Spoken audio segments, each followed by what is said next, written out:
Hello दोस्तों, नमस्कार, आदाब। मैं डॉक्टर उमर खान आज आपका अपने यूट्यूब परिवार में, यूट्यूब चैनल में स्वागत करता हूं। और ऑनलाइन क्लास में किस तरीके से हम पढ़ाते हैं, ऑनलाइन क्लास का बारे में बता रहा हूं कि ऑनलाइन क्लास में आपको गागर में सागर भरने की कोशिश की जाती है। किस तरीके से बहुत मुश्किल चीज़ को आसान बना दिया जाए, जिस बीमारी को आपको समझना उस बीमारी को आसान करा दिया जाए। तो ऑनलाइन क्लास में आजकल हम पढ़ा रहे हैं आपको ब्लड प्रोटोजोआ। ब्लड प्रोटोजोआ वो प्रोटोजोआ होते हैं जो ब्लड के अंदर रहते हैं और ब्लड को नुकसान पहुंचाते हैं। ब्लड के अंदर जो पैरामीटर्स होते हैं उसको डिस्ट्रॉय करते हैं। कहीं वो हीमोग्लोबिन को कम करते हैं, कहीं वो ग्लूकोज को कम करते हैं। तो सारे जब पैरामीटर बिगड़ जाते हैं तब वो बीमारी का कारण बन जाते हैं। जब कोई नॉर्मल चीज़ ब्लड के अंदर नहीं रहती है तब वो बीमारी को पैदा करते हैं।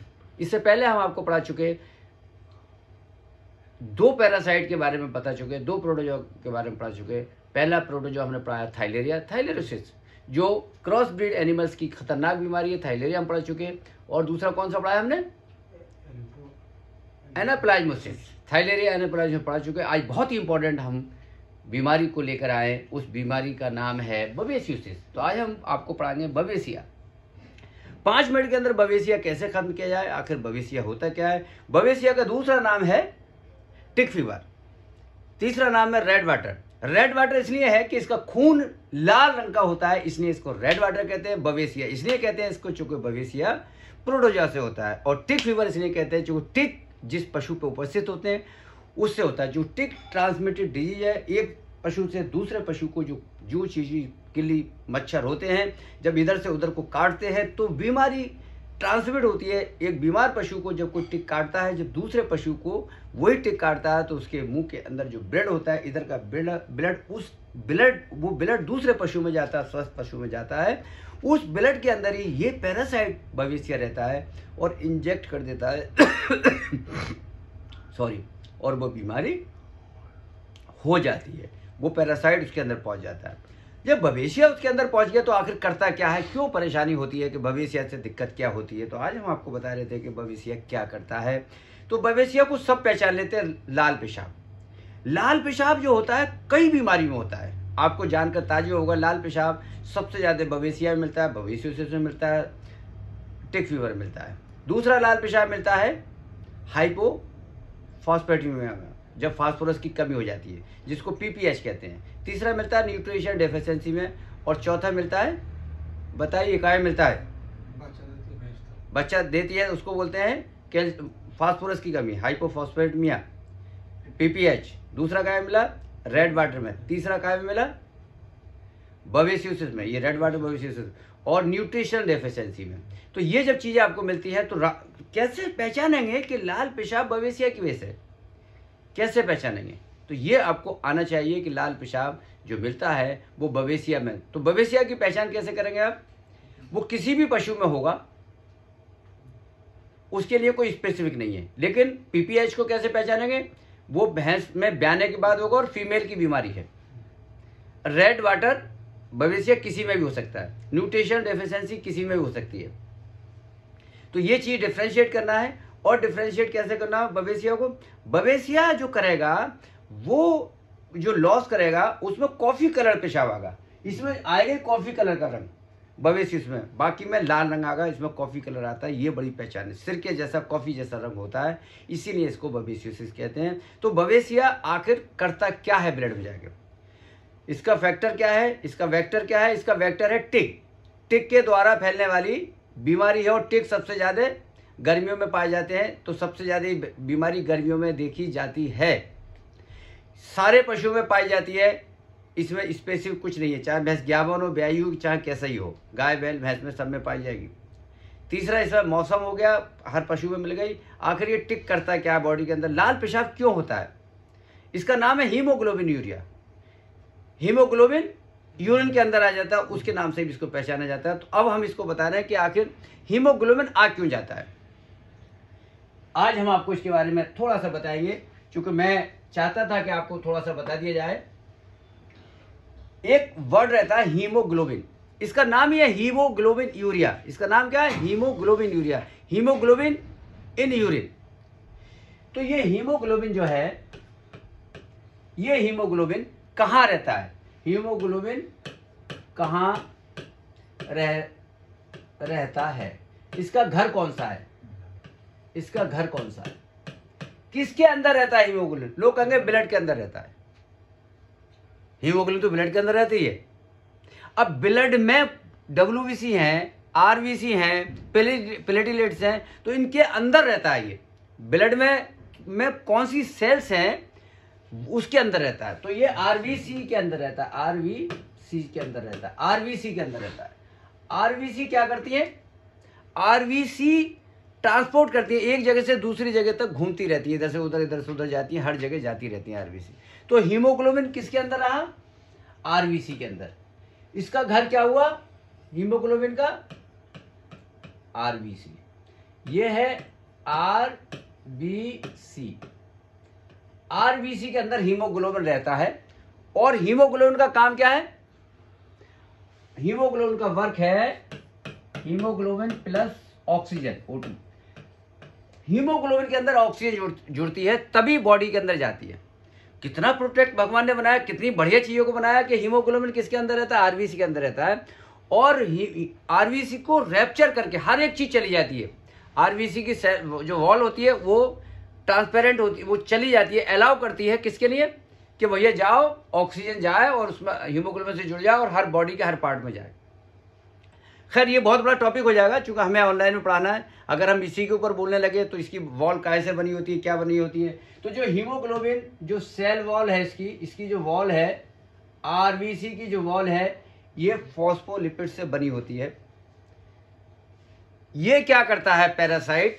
ये पैरासाइट तो क्या हुआ? ये कवर है, कवर में रहता है, कवर में रहता है। हीमोग्लोबिन काय में रहता है? कवर में रहता है। RBC के अंदर रहता है। तो RBC सब में घूमती रहती है। तो RBC का साइज मोटा होता है, तो RBC पूरे ब्लड में कहीं जाती है तो किडनी में भी जाएगी। जब किडनी में जाएगी तो किडनी से छन ही नहीं पाएगी। किडनी का जो नेफ्रॉन यूनिट है जिससे फिल्टर होता है वो इसको छान ही नहीं पाता, किडनी बाहर होकर वो RBC बाहर आ जाती है। लेकिन ससुरा होता क्या है? होता ये है कि ये क्या करता है? ये जो पैरासाइट है, ये जो बवेसिया है, ये जो बवेसिया है, ये इस पे अटैक करता है, वॉल पे अटैक करता है। और जब अटैक करता है तो वॉल रैप्चर हो जाती है और हीमोग्लोबिन बाहर निकल के आ जाता है। जब हीमोग्लोबिन अपने घर से बाहर आ जाता है तो फिर आसानी से ब्लड सर्कुलेशन में आ जाता है। जब खून के सर्कुलेशन में RBC के बाहर निकल के जब हीमोग्लोबिन आ जाता है तो आसानी से हीमोग्लोबिन किडनी से छनने के बाद यूरिन में आ जाता है। हीमोग्लोबिन यूरिन में आने लगता है। इसीलिए इस बीमारी का नाम है हीमोग्लोबिन यूरिया। हीमोग्लोबिन यूरिन के अंदर कैसे आया? जब ये रैप्चर कर दी। बहुत सारी कंडीशन आएंगी। PPH आएगा। PPH में क्या फर्क होगा? ये फॉस्फोलिपिड्स की बनी होती है और फास्फोरस की कमी होने के बाद RBC की सेल वॉल, RBC की जो वॉल है वो कमजोर पड़ जाती है, लाइसिस हो जाती है, वो टूट जाती है, तब भी हीमोग्लोबिन बाहर आ जाता है। ऐसी कंडीशन में हम फास्फोरस को देते हैं। जब फास्फोरस हम देंगे तो उसकी RBC की जो वॉल है वो मजबूत होगी और हीमोग्लोबिन अपने घर में सुरक्षित रहेगा। लेकिन इस कंडीशन में जो पैरासाइट है, ब्लड प्रोटोजोआ ने क्या किया? उसकी वॉल को तोड़ दिया। तो हमें किस चीज को डिस्ट्रॉय करना है? किस चीज को खत्म करना है? हमें खत्म करना है इस बवेसिया को, खत्म करना है। ये बवेसिया को किल करना है, बवेसिया को मारना है। जब बवेसिया मर जाएगा तो RBC की वॉल पे अटैक नहीं करेगा। जब अटैक नहीं करेगा तो RBC का घर सुरक्षित रहेगा। जब RBC का घर सुरक्षित रहेगा, RBC सुरक्षित रहेगी तो हीमोग्लोबिन उसके अंदर बना रहेगा। जब हीमोग्लोबिन बना रहेगा तो हीमोग्लोबिन किडनी से नहीं छन पाएगा। जब किडनी से नहीं छन पाएगा तो यूरिन में नहीं आएगा। तो हीमोग्लोबिन का कारण है, हीमोग्लोबिन को हमें प्रोटेक्ट करना। हीमोग्लोबिन तब प्रोटेक्ट होगा जब RBC प्रोटेक्ट होगी। RBC प्रोटेक्ट तब होगी कि जब उसको मारने वाले कीड़े को हम ब्लड के अंदर ही मार देंगे। Is it clear? सारी चीज क्लियर हो गई? तो बहुत लोग क्या करते हैं, लाल पेशाब में क्या करते हैं, सारे दवाएं लगाते हैं। बहुत ही गलत ट्रेंड है। खून रोकने वाली हीमोप्रोटोजन, हीमोस्टेटिक दवाएं, वो दवाएं लगाते हैं। क्लोटिनेक्स लगा देंगे, स्ट्रेप्टोक्रोम लगा देंगे जिससे खून रुके। यही गलत ट्रेंड है। ये ऑनलाइन का मैं क्लास का क्लिप इसलिए डाल रहा हूं कि उससे रुक ही नहीं सकता। मात्र एक इंजेक्शन में किस तरीके से हीमोग्लोबिन यूरिया खत्म हो, लाल पेशाब खत्म हो, वो मैं बताना चाह रहा हूं आपको, मात्र एक इंजेक्शन में। लेकिन लोग क्या करते हैं, उसको इंटासेफ लगाते हैं, उसको एंटीबायोटिक लगाते हैं, यूरिमिन लगाते हैं, ट्राइविवेट लगाते हैं, उसको सारे इंजेक्शन लगाते हैं, लेकिन जो दवा है वो नहीं लगाते। उनको पता ही नहीं कि इसका कारण क्या है। ऑनलाइन क्लास का मकसद है कि आपको अवेयर करना, आपको जागरूक करना, आपको बताना कि आपको ये चीज इस तरीके से करनी है। कोई भी इंजेक्शन, हीमोस्टेटिक इंजेक्शन, खून रोकने वाला इंजेक्शन, ब्लड के अंदर खून रोकेगा नहीं, चूंकि वहां पर कोई भी ब्लड सेल्स, खून रोकने का इंजेक्शन क्या करता है, जहां से ब्लड सेल्स जो हैं आर्टरी और वेन में जो ब्लड जाता है, जब यहां से लीकेज हो जाता है, बाहर को लीकेज हो जाता है, तब उसको खून रोकने का इंजेक्शन काम करता है। ऐसा नहीं है, ऐसा है ही नहीं। वो इंजेक्शन तब काम करेगा जब आपकी आर्टरी या वेन कहीं से रैप्चर हुई है, फटी है, जब नस कहीं फटी है, तो यहां पर वो क्या करता है, यहां पर वो थक्का जमाने में मदद करता है, कोगुलेशन में मदद करता है। ये वो हिपेरिन नाम का इंजेक्शन, वो क्लोटिनेक्स नाम का, स्ट्रेप्टोक्रोम, वो इसको रोकता है। लेकिन ये ऐसा कारण ही नहीं है, तो यह इंजेक्शन क्यों लगाए जाते हैं? इंजेक्शन लगाए जाते हैं, आर्थिक नुकसान होता है, पशुपालक का नुकसान होता है, भैंस का नुकसान होता है। उस इंजेक्शन को कभी भी नहीं लगाया जाए, क्योंकि ये कारण जो है ब्लड वेसल्स रैप्चर का कारण ही नहीं है। ये कारण है आरबीसी का टूटना, आरबीसी की सेल का टूटना, आरबीसी की वॉल का टूटना। जब आरबीसी टूट जाएगी तो हीमोग्लोबिन बाहर आएगा। समझने की कोशिश करना। इसीलिए वो दवा जो कहते हैं लोग कि हमने खून रोकने के सारे इंजेक्शन, कोई भी पैरावेट के साथ में जाता हूं, देखता हूं, तो वो क्या करते हैं, खून रोकने का इंजेक्शन जरूर रखेगा, और उससे पशु ठीक नहीं होगा। एंटीबायोटिक लगागा, क्योंकि उससे पता है कि कहीं ना कहीं कोई चीज हिमरेज हो रहा है, कोई चीज टूट रही है, तो उसको एंटीबायोटिक भी लगानी है। उसको B1 B6 देगा, टोनोफास्फेन देगा, कैल्शियम पहुंचा देगा ऊपर से कि भाई इसमें कमजोरी आ रही है, इसको कैल्शियम पहुंचा दो। अगर कैल्शियम चाह दोगे ताकत आई, कैल्शियम चाहने के बाद ही पशु की मौत होगी। और क्या करेगा, लाल पेशाब के अंदर वो डेक्सट्रो चाह देगा, जैसी डेक्सट्रो चाहेगा पशु की मौत हो जाएगी। ऑनलाइन क्लास में मैं इसलिए इस क्लास को रिकॉर्ड कर रहा हूं कि जो लोग गलतियां कर रहे हैं, बवेसियोसिस में डेक्सट्रो लगा रहे हैं, बवेसियोसिस में कैल्शियम लगा रहे हैं, भाईजान नहीं लगाइए। अगर आप लगाओगे तो भैंस को मारने के लिए आप ही काफी हैं। वो भैंस बवेसिया से नहीं मरेगी, लेकिन आपके इलाज से मर जाएगी, चूंकि आपको पता है। कोई क्लोटिनेक्स इंजेक्शन मत लगाइए, कोई खून रोकने का इंजेक्शन मत लगाइए, चूंकि उसका कारण कुछ और है। इस कारण को समझिए, जैसे आप कारण खत्म कर दोगे तैसी बीमारी खत्म हो जाएगी। अवेयर करना, जागरूक करना मेरा परम धर्म है, कर्तव्य है कि जो चीज मैंने सीखी है समाज में, चूंकि डॉक्टर्स काम करने वाले लोग उतने नहीं हैं, उतना कॉलेजेस नहीं हैं जितने हमारे पास कैटल पॉपुलेशन है। एक ब्लॉक में लगभग 1 लाख कैटल पॉपुलेशन होती है।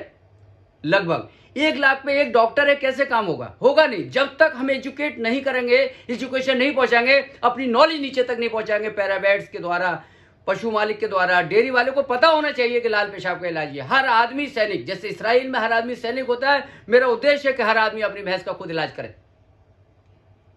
उसको आना चाहिए कि रेड वाटर है, डॉक्टर थैला छाप आता है, पैरावेट आता है, उससे ये कहे कि ये रेड वाटर है, मेरी भैंस के ऊपर टिग है, मेरी भैंस के ऊपर चीचड़ी है, ये चीचड़ी की वजह से बीमारी होती है। और चीचड़ी क्या करती है, चीचड़ी उसके अंदर पैरासाइट पहुंचाती है, और वो पैरासाइट खून के अंदर जाता है, और खून के अंदर जो आरबीसी रहती है, उस आरबीसी को खत्म करता है, उस आरबीसी की दीवार को तोड़ देता है।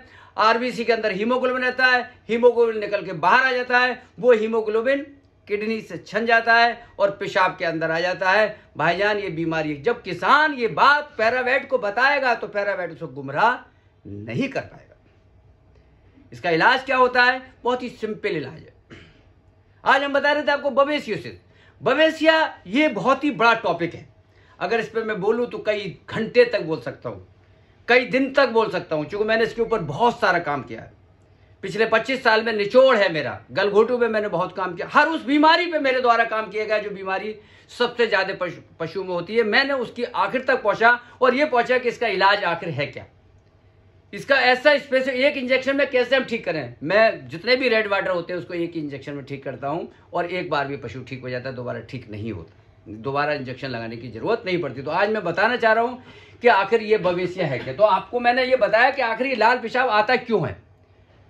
लाल पेशाब आने का कारण है बवेसिया नाम का एक पैरासाइट होता है, वो बॉडी के अंदर घुसता है टिक के द्वारा, और जब वो वहां पर मात्रा बढ़ाता है आरबीसी पे अटैक करता है, आरबीसी के अंदर से हीमोग्लोबिन निकलता है, हीमोग्लोबिन किडनी से छन जाता है और वो पेशाब में आ जाता है।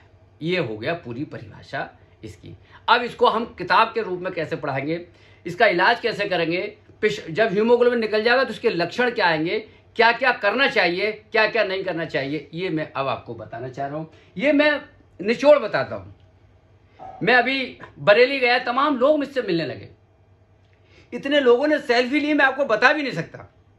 अंदर से लगने लगा कि मैं क्या दूसरी दुनिया में आ गया। हर इंसान टक टक टक टक, जिधर मैं जाता था लोग कहते सर एक सेल्फी। कितना लोग, 57 करोड़ लोग मुझे ऑल ओवर वर्ल्ड में देखने लगे। मुझे नहीं देख रहे, मेरे अंदर कोई ऐसी खास बात नहीं है, मुझसे बहुत ज्यादा स्मार्ट, बहुत ज्यादा अच्छे कपड़े पहनने वाले, अच्छी इंग्लिश बोलने वाले, अच्छा काम करने वाले, लेकिन मैं जो काम कर रहा हूं मेरे काम को लोग पहचानने लगे। मैंने उस काम की पहचान करने में कामयाब हो गया कि पहचान अगर आपने बना ली, आपकी पहचान आपके काम से होनी चाहिए, आपके नाम से नहीं होनी चाहिए।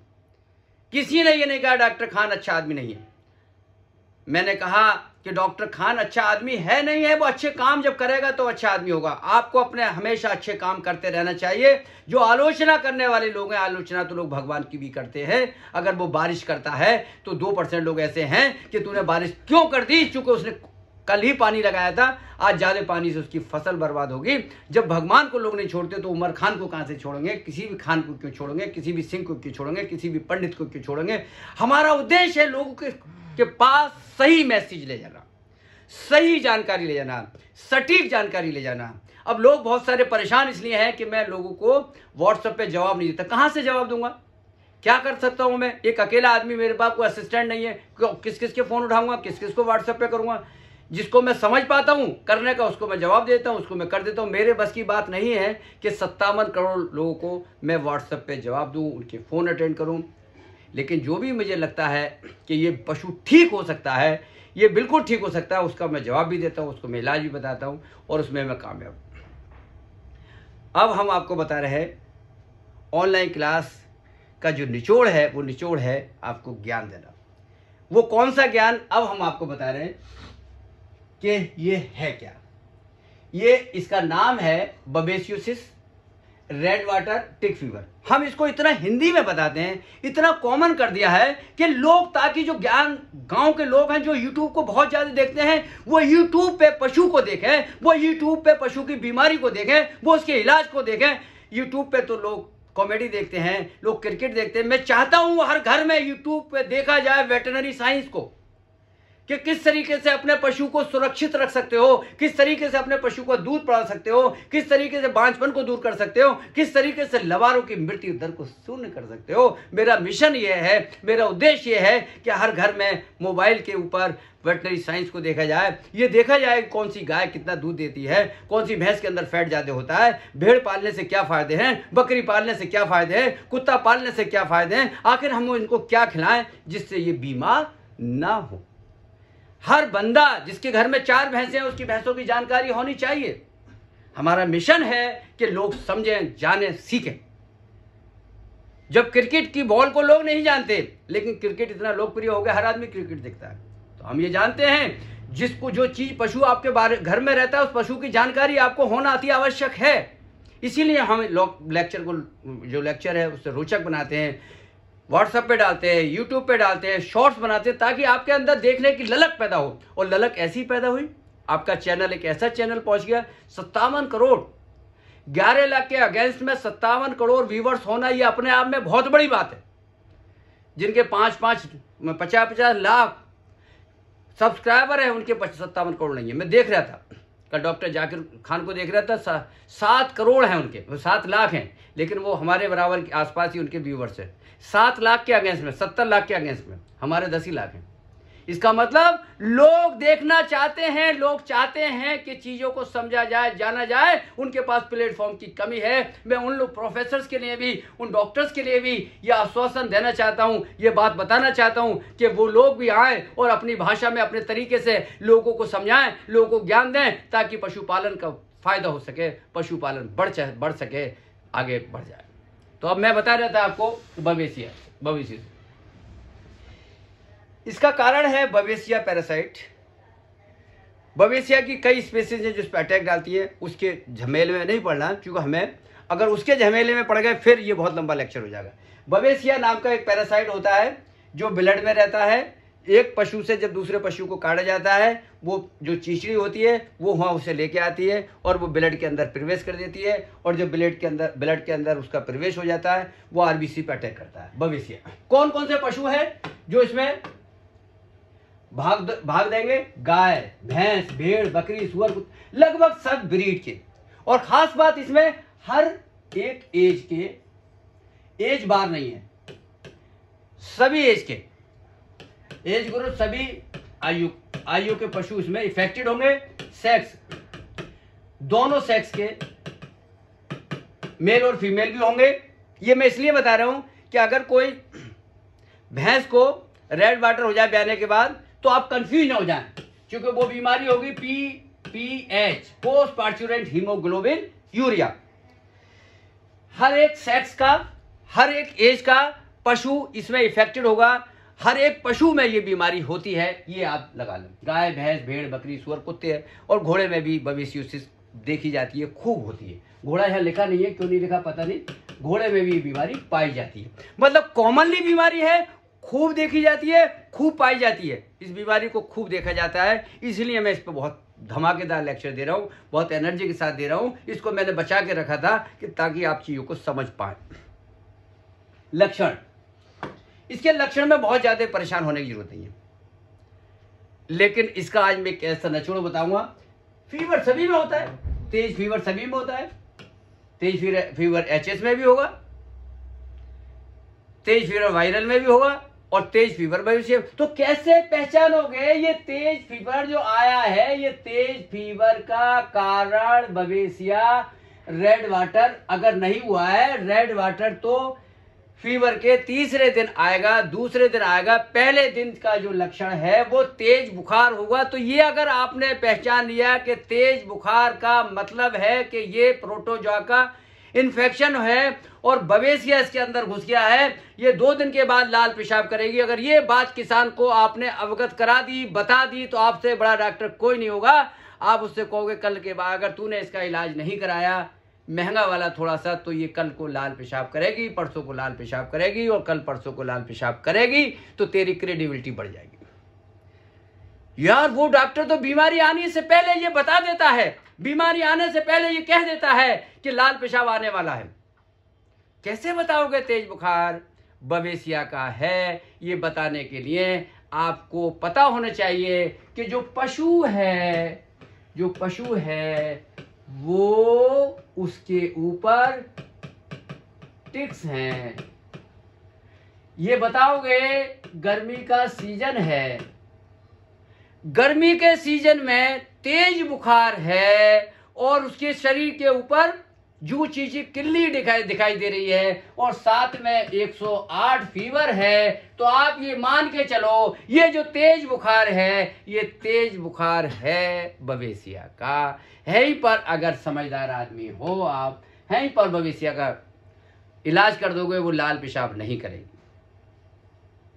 ये बताना है ऑनलाइन क्लास का मतलब कि आपको ये पता होना चाहिए, आने से पहले पता होना चाहिए बवेसिया, ट्रिपनोसोमा, ये HS, ये वायरल, ये फंगल, यही डायग्नोसिस अगर आपका ठीक हो जाएगा तो आप कहीं भी मार नहीं खाएंगे। तो तेज फीवर होगा, लाल रक्त कोशिकाओं में मौजूद हीमोग्लोबिन पेशाब के द्वारा शरीर से बाहर निकलने लगेगा। ये स्टेज आएगी बाद में। लाल पेशाब, रेड वाटर, रेड यूरिन, क्या आएगा? रेड यूरिन आएगा। लाल पेशाब आएगा। लाल पेशाब अगर आता है, तेज टेम्परेचर का होना, लाल पेशाब होना, जिसमें कॉफी कलर का हो जाता है, पशु में पीलिया के लक्षण दिखाई देते हैं। बाद में पीलिया जॉइंटिस दिखाई देगा और पशु कमजोरी हो जाए, खाना पीना बंद कर दे। खास बात इसमें यह है कि पशु के लाल पेशाब होने के बावजूद भी, टेम्परेचर होने के बावजूद भी, पशु इसमें कभी कभी चारा खाता रहता है। सुन लें आप, लाल पेशाब भी और पशु चारा भी खा रहा है। ये पहचान है इस प्रोटोजोआ की। लाल पेशाब के बाद पेशाब कहाँ खा रहा है। लाल पेशाब कैसा होगा, कॉफी कलर होगा, कॉफी के रंग का होगा, बिल्कुल रेड नहीं होगा, कॉफी कलर का मटमैला होगा। तो मैंने आपको बताया इसमें क्या क्या लक्षण आएंगे, तेज बुखार, लाल रंग, जॉइंडिस।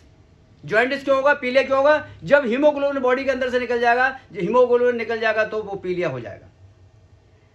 आपको इसमें क्या क्या नहीं करना है, क्या क्या नहीं करना है। टेम्परेचर नोट किया आपने, लाल पेशाब नोट कर लिया, पशु के ऊपर टिक फीवर है, पशु के अंदर कॉफी कलर का पेशाब है, तो आपने इसका डायग्नोसिस कर लिया। लक्षण क्या आएंगे, तेज बुखार, तेज बुखार का आना, कॉफी कलर यूरिन का आना और पीलिया होना, जॉइंटिस होना। ये 3 लक्षण मेन आएंगे।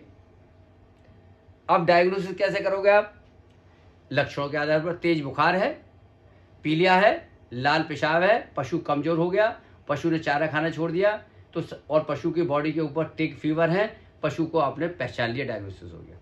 अब ड्यूरिंग ट्रीटमेंट क्या क्या नहीं करना चाहिए, नहीं करना चाहिए, कैल्शियम,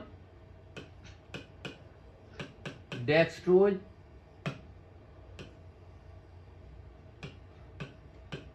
एंटीबायोटिक, और आपको क्या देते हैं इसमें, नहीं देनी चाहिए, कोई रोल नहीं, एंटीबायोटिक का कोई रोल ही नहीं। अब लोग क्या करते हैं, एंटीबायोटिक देते हैं, ब्लड रोकने के लिए कोई इंजेक्शन नहीं देना आपको, क्लोटिनॉक्स वगैरह जो इंजेक्शन आते हैं, स्टेप्टोक्रोम जो इंजेक्शन, वो नहीं देने आपको। अब आपको इसका ट्रीटमेंट साइड में हम बता रहे हैं आपको, ये नहीं करना आपको। आपने पहचान लिया तेज बुखार आता है, कॉफी कलर का पेशाब होता है और टिक फीवर मिलेंगे तो ये मिलेगा। कभी कभी फास्फोरिक कमी से भी पेशाब में खून आता है, जो मैंने बता दिया। इसको कैसे पहचानोगे आप, मादा पशु में होता है ये मादा, तो इससे आप डोंट कंफ्यूज। और इसमें कॉफी कलर नहीं होता, कॉफी का रंग नहीं होता इसमें एकदम लाल होता है। अगर ये बीमारी फीमेल में देखी जा रही है तो समझ लें कि उसका रंग कॉफी का नहीं होगा और वो मादा ब्याने के बाद होगा, तो इसमें आपको कंफ्यूजन नहीं हो जाना चाहिए। म्यूकस मेम्ब्रेन पहनोगे। उपचार और रोकथाम, यदि समय पर पशु का इलाज कराया जाए तो पशु को इस बीमारी से बचाया जा सकता है, 100% बचाया जा सकता है। इस बीमारी से पशु को 100% बचाया जा सकता है, क्योंकि ये बीमारी बचने वाली है। ये प्रोटोजोआ की और प्रोटोजोआ की दवा मौजूद है, कोई भी कंफ्यूजन वाली बात नहीं है। पशु को इस बीमारी से बचाया जा सकता है। इसमें बेरिनल के टीके पशु के भार के अनुसार मांस में दिए जाते हैं तथा खून बढ़ाने वाली दवाओं का प्रयोग किया जाता है। इस बीमारी से पशुओं को बचाने के लिए उन्हें चीचड़ों के प्रकोप से बचाना जरूरी है, क्योंकि ये रोग चीचड़ों के द्वारा ही फैलता है। ये जो हम मेडिसिन की बात करते हैं, मेडिसिन के 3 पार्ट होते हैं। पहला पार्ट डायग्नोसिस, दूसरा पार्ट ट्रीटमेंट, तीसरा पार्ट बचाव, प्रिवेंशन। तो उसी में हो गया, हम तीनों पार्ट बता रहे हैं कि चीचड़ों से बचाना है। ये जो इंजेक्शन है डाइजामीन एसिचुरेट, जिसका वेरिनिल है, डाइजामीन डाइएसिचुरेट जिसको प्रोजोविल कहते हैं, ये 20 किलो पे 1 ml लगना, बस यही ट्रीटमेंट है। इसके अलावा कोई ट्रीटमेंट ही नहीं है, बस काम खत्म आपका। 20 किलो पे 1 ml, या तो ये इंजेक्शन या वेरिनिल या प्रोजोनिल, पूरा लिख दिया गया है, कोई कंफ्यूजन नहीं है। अब 400 किलो की वजन है, वजन किसी भैंस में है तो कितना लगाओगे 400 किलो पे, बताइए 20 ml लगा दोगे, और 600 किलो पे 30 ml लग जाएगा। ये डोज रेट निकल के आएगी। और इसके लिए जरूरी है, इस इंजेक्शन के साथ CPM लगाना बेहद जरूरी है। एविल या CPM का उपयोग करोगे, ये इंजेक्शन लगाने के बाद पशु ठीक हो जाएगा और पशु में रिजल्ट आ जाएगा। इसमें आपको और चीजें जोड़ने के लिए क्या करना है, ये है इसका इलाज। अब जो उसके अंदर सिम्टम्स आ रहे हैं उनको कैसे दूर करोगे, उसके सिम्टम्स दूर करने के लिए आपको क्या करोगे, अगर उसमें बुखार है तो बुखार के लिए नीमोसलाइड या पैरासीटामोल या मेलोक्सिकैम या एनाल्जिन या फ्लुक्सिन या मैग्रोडाइन, कोई भी एक इंजेक्शन 10 से 20 ml, छोटा 10 ml, बड़ा 20 ml लगाओगे बुखार को रोकने के लिए। और क्या करोगे आप, अभी बताया। उसके अंदर क्या हो रहा है, ब्लड लॉस हो रहा है, ब्लड की कमी आ रही है, तो आप क्या करोगे, RX injection Feritas 10 ml intramuscular for 3 days,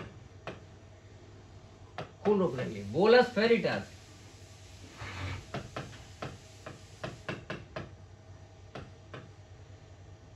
2 bolus BD रोज दोगे, दिन में 2 बार, सुबह शाम। जो आयरन कम हो रहा है उसके लिए आयरन प्रिपरेशन दोगे। आयरन प्रिपरेशन फेरिटास, एम्फिरॉन इंजेक्शन, एम्फिरॉन भी आता है, ये नहीं मिले तो इंजेक्शन एम्फिरॉन आता है 10 ml का, ह्यूमन का आता है, ये भी इंट्रामस्कुलर फॉर 3 days तक दोगे, और उसके अंदर से खून बनना शुरू हो जाएगा और पशु ठीक हो जाएगा। अगर शू की स्टेज है, पहले दिन दूसरे दिन मिला, तो इसकी किसी फालतू चीज की जरूरत नहीं है, सिर्फ आप वेरिन लगाओगे, CPM लगाओगे, पशु ठीक हो जाएगा। अब करते क्या है लोग, अब यहाँ पर गलतियां जो करते हैं उसको इंगित कराना है, वो धर्म था मेरा, वो बताना था। बहुत सारे पशुओं की मौत होती है, जैसे ही लाल पेशाब होता है, रेड वाटर होता है, तो जो पैरावेट है उनका मानना ये, इवन हमारे बहुत सारे डॉक्टर्स हैं, उनका मानना ये है कि इसमें कमजोरी हो गई, बेरिनिल लगा रहे हैं तो बेरिनिल के साथ बोतल लगनी चाहिए। ये कॉन्सेप्ट है, बेरिनिल के साथ क्या लगना चाहिए, बोतल लगनी चाहिए। तो वो यहाँ डेक्सट्रोज लगा देते हैं, वो यहाँ पर 25%, कोई 25%, कोई 10%, कोई 5%, कोई DNS यहाँ पर लगाते हैं। तो यहाँ पर आपको फ्लूइड नहीं देना है, फ्लूइड को नहीं देना है, फ्लूइड नहीं देना है। आखिर क्यों, हीमोग्लोबिन पहले ही से कम है, हीमोग्लोबिन पहले से ही कम है, और अगर आपने इसमें फ्लूइड चढ़ा दिया, पानी चढ़ा दिया, तो रक्त और पतला हो जाएगा, खून और पतला हो जाएगा। तो हीमोग्लोबिन जैसे पहले 6 था तो ये 4 हो जाएगा, या ये 3 हो जाएगा। जैसे ही हीमोग्लोबिन ड्रॉप होगा, पशु की मौत का कारण फ्लूइड बन जाएगा। दूसरा कारण क्या है, अगर आपने बेरिनिल दिया और अगले दिन, नेक्स्ट डे, गलतियां जो करते हैं लोग, नेक्स्ट डे अगर इसका यूरिन का कलर ठीक नहीं हुआ है, तब अगले दिन फिर वो बेरिनिल या प्रोजेमिन देते हैं। पहले दिन प्रोजेमिन दिया, अगले दिन बेरिनिल देते हैं। ऐसा कभी नहीं करना है, चूंकि जो यूरिनरी ब्लेडर में भर गया है, यूरिनरी ब्लेडर में जो यूरिन भर गया है, ये अगले दिन भी निकलेगा, उससे अगले दिन भी निकलेगा। और दूसरी बात ये संजय भाई ने बताया कि बेरिनिल जो है वो 72 घंटे तक काम करता है, तो इसलिए 72 घंटे तक दवा उसके अंदर काम कर रही है। तो कोई भी डोंट कंफ्यूज नहीं होना। कुछ लोग और गलतियां करते हैं, वो बड़ी गलती ये करते हैं कि अगर उन्होंने RTU दे दिया, गलतियों में बता रहा हूं, इसमें बहुत पशुओं की मौत होती है, RTU दे दिया और इससे रिजल्ट नहीं आया, तो यहां पर ट्राइक्यून लगाते हैं। लाल पेशाब को वो सर्रा समझते हैं, और सर्रे का इलाज वो ट्राइक्यून से करते हैं, सर्राल से करते हैं। कभी नहीं किया जाए, ये दवा इसकी है ही नहीं, नॉट। बवेशिया पे ट्राइक्यून काम नहीं करता, बवेशिया पे सर्राल काम नहीं करता। तो जो बवेशिया और ट्राइक्यून पे और सर्राल पे डिपेंड रहते हैं बवेशिया में, वो कभी कामयाब नहीं हो सकते, नॉट रिकमेंडेड। कभी भी ट्राइक्यून और सर्राल नहीं लगाया जाए। वेरिनिल या प्रोजोमिन डाइजीन एसिचुरेट इसका इलाज है, और इसी इलाज से पशु ठीक होते हैं। तो ये भी नहीं करना है आपको, ट्राइक्यून भी नहीं ट्राई करना है और ये भी नहीं ट्राई करना है। वेट 72 आवर्स, 72 घंटे तक आपको इंतजार करना है। 72 घंटे के अंदर लगभग 100% ये पशु ठीक हो जाते हैं, अगर आपने सही डायग्नोसिस कर लिया। कैल्शियम नहीं देना, लोग कैल्शियम देते हैं, मौत का कारण है कैल्शियम, मौत का कारण है डेक्सट्रोज, मौत का कारण है ट्राइक्यून, मौत का कारण है सर्राल। ये कभी भी नहीं लगाए जाने चाहिए। आई होप कि आपने ट्रीटमेंट का मजा लिया होगा। और आज मैंने बहुत ही बेहद बेहतरीन जानकारी इसलिए दी आपको ताकि आप पता, मैं बीच में गया कोट पहन के आया, टाई पहन के आया, ताकि मैं इस क्लास को अपलोड कर पाऊँ, आपको बता चाहूँ जो हिंदुस्तान में गलतियाँ हो रही हैं उसको समझ पाएँ। पूरे मेरे चैनल को पूरे भारत भर में, पूरी दुनिया में देखते हैं, पसंद करते हैं। तो जो पैरावेट्स हैं जो गलत ट्रीटमेंट कर रहे हैं वो ना करें। कोई खून रोकने का इंजेक्शन ना दिया जाए, कैल्शियम की बोतल ना चलाई जाए, डेक्स्ट्रोज ना दिया जाए, 24 घंटे के बाद दोबारा बैरिनेल या प्रोजेमन रिपीट ना किया जाए, अगर ये ट्राइक्यून ना दिया जाए, सर्राल ना दिया जाए। अगर ऐसा आप करोगे तो पशु की जान को बचा पाओगे। अगर आप कुछ करना ही चाहते हैं इसमें, अगर लग रहा है पशु बहुत कमजोर है, सांस उखड़ रहा है, तो इसमें आपको रक्तदान करना है। रक्तदान का मतलब ब्लड ट्रांसफ्यूजन करना है, रक्तदान करना है, ब्लड को चढ़ाना है। हीमोग्लोबिन को बढ़ाने के लिए ब्लड को चढ़ाना, ब्लड ट्रांसफ्यूजन करना है। ब्लड ट्रांसफ्यूजन करिए और पशु को बचाइए। एकमात्र विकल्प है, हीमोग्लोबिन जब 4-5 से नीचे हो जाए, जब पीला दिखाई देने लगे खून, पशु खड़ा होने में असमर्थ हो जाए, HF गाय में बहुत ज़्यादा दिक्कत होती है, तो आप ब्लड ट्रांसफ्यूजन बेधड़क कर सकते हैं। और ब्लड ट्रांसफ्यूजन कितना करना चाहिए? बड़ी पशु में 4 से 5 लीटर एट ए टाइम, एक ही बार, एट ए टाइम एक ही बार खून की बोतल चढ़ाई जाए, दोबारा कतई नहीं चढ़ाई जाए।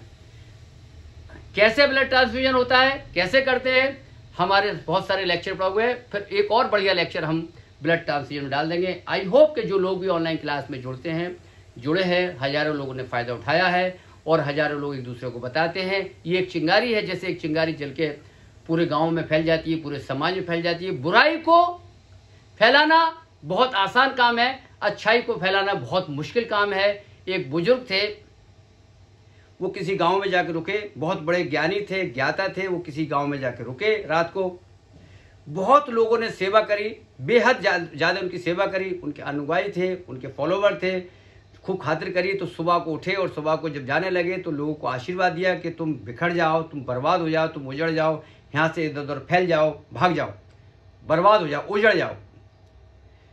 अगले गांव में गए, जाकर रुके। उन लोगों ने कहा, रात को उनके ना पानी पूछा, ना चाय पूछी, ना कुछ पूछा, बहुत बदतमीजी की, गाली गलौज करी। सुबह को उन्होंने आशीर्वाद दिया कि तुम जमे रहो, तुम बसे रहो। जब ये नज़ारा उनके फॉलोवर ने देखा, फॉलोवर ने कहा, गुरुजी ये तो बताओ कि जिन्होंने हमारी खातिर करी, चाय पानी पिलाया, चाय नाश्ता कराया, सम्मान किया, उनको आपने उजड़ने का आशीर्वाद दिया कि आप उजड़ जाओ, बिखर जाओ।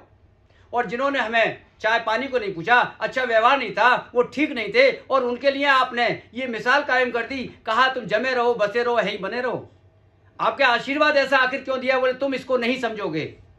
बोले गुरुजी थोड़ी सी रोशनी डाल दो। बोले रोशनी ये है कि जिन लोगों ने हमारी सेवा करी, हमें सम्मान दिया, वो लोग अच्छे लोग थे, भले लोग थे। अच्छे लोग और भले लोग थे तो जहां भी जाएंगे अच्छाई को और भलाई को बढ़ाएंगे, अच्छाई और भलाई फैलाएंगे। और ये अच्छे लोग नहीं हैं, अगर यहाँ से उजड़ जाएंगे तो बुराइयों को लेके जाएंगे, ये बुराई फैलाएंगे। मैं चाहता हूँ कि समाज में अच्छाई फैले, इसलिए इधर उधर चले जाएं। मेरा मैसेज है कि लोगों को, अच्छे लोगों को तैयार करना, और वो एक को मैं तैयार करूँगा, वो एक को तैयार करेगा, ये सिलसिला शुरू हो जाएगा।